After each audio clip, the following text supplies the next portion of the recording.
Hello everybody and welcome to Living Between Paychecks Kitchen. I'm Oz. That's Jack, and today we're going to be doing a Tex-Mex favorite that actually is very cheap and very good and everybody likes it. Today we're going to be doing some quesadillas. Let's try this out. It's a very simple dish, quesadillas, right? It's like tortillas and cheese, butter. We had some leftover meat from our ramen video and from a stir-fry video that's coming up, so we're going to add those in. But all total, I think it's like $4 for the basic one, ingredients, yeah, and like $6 for the beef one. But meat is completely optional, so that's just a thing.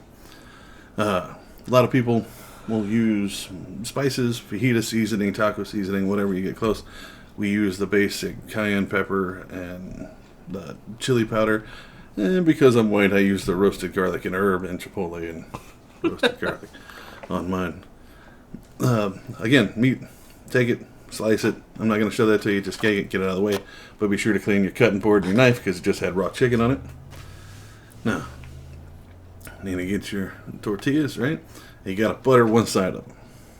just one side, not Just both. one side. And it's a lot tougher than that the white bread from the grilled cheese video. So just get in there and mash it around like you're massaging an old lever, because the skin's kind of loose.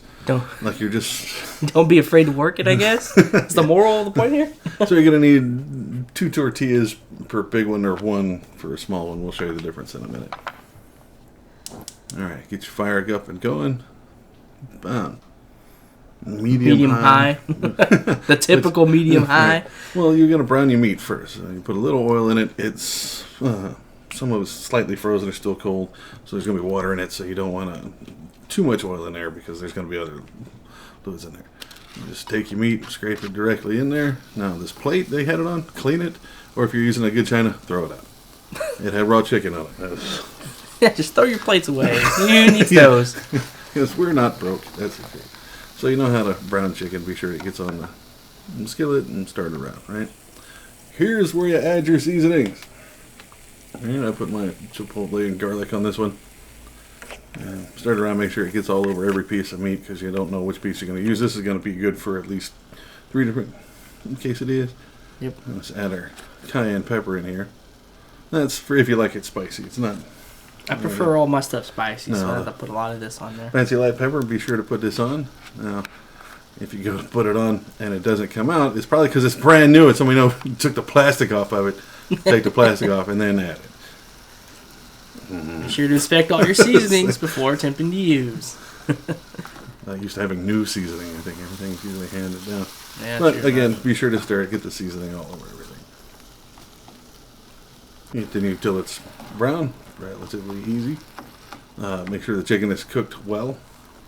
Push it down. You don't want undercooked chicken on anything. Yeah. Once you get it brown, take it off. And beef, same way. Again, just get rid of the plate that had raw meat on it. Stir it around, start browning it, add your seasoning. Beef, I'm a little more lenient with because I prefer like rare steaks. Yeah. You know, so I won't cook it near as much, but you want to cook at least all the pink out of it before you go and put it into random strangers because you don't know how they're going to eat it. Yeah, I prefer my steak medium well. Blasphemy. Again, just take it and flip it. I get frustrated with my spatula. It's not flipping, so I'll grab it by the red part and accidentally grab it by the brown part. It's already hot, so chalk one up for me getting burned. Make sure, like I said, it's all brown, all turned, all seasoned. And once you get it that way, take it off the fire. Looks safe to eat to me. I know. Now, tortilla, butter side down. Make sure your fire is a little lower. You're going to want it medium to medium low, because if you don't, it won't melt the cheese. It'll just burn the outside of it. It's super easy to burn tortillas. We are white guys, so we got flour tortillas. Now, just dress in the middle of it. Usually, I like to use more meat than this, but this is spread over for multiple people. Got to make it count. Break it down to just 3 pieces of cheese per, 2 on the bottom, and 2 on one side, and then cover it with that other tortilla with butter side up. Now, don't feel ashamed to flip it over and check it or whatever, but pray to, Saint Nadia G, that it'll stick together when you flip over, and just give it a prayer. 1, 2, and Hey, it worked. All right, now that's like a really light golden brown. Like I like those because I can't stand crunchy food. Anybody that knows me knows this. I can't stand it, so I'll usually leave mine about this color. If you want it darker, you can always flip it back over in a minute, let that cheese melt, and it kind of acts like a glue, and it makes it easier to flip back over at the end of it.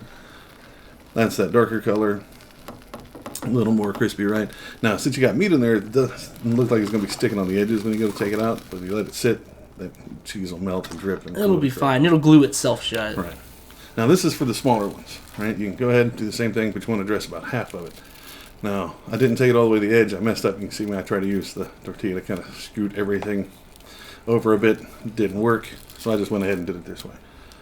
At this point, I was too hungry. Didn't have to worry about it, so I just made it look as close to good. You got your 3/5 coverage there. Right. And then just fold it over, and since your skillet's big enough, you can do 2 at a time. Technically, aren't these tacos?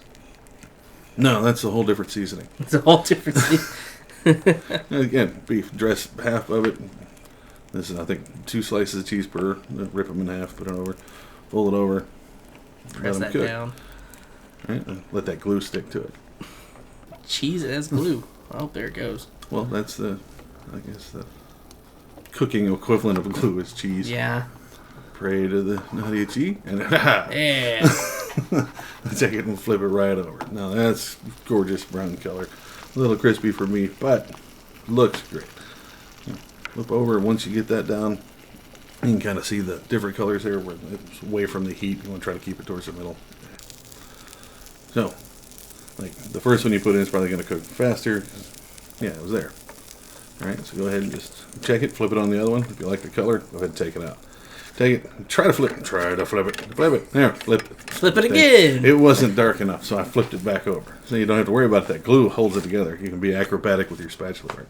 And there's your quesadillas. It serves like 6 to 8, depending on how much cheese or if you use meat at all, and costs anywhere between $5 and $6 depending on the meat. We just had leftover stuff in the fridge and threw it in there. Well, there we go. Thank you for joining us on Living Between Paychecks Kitchen. We'll see you next week. We do these videos every Tuesday and Friday.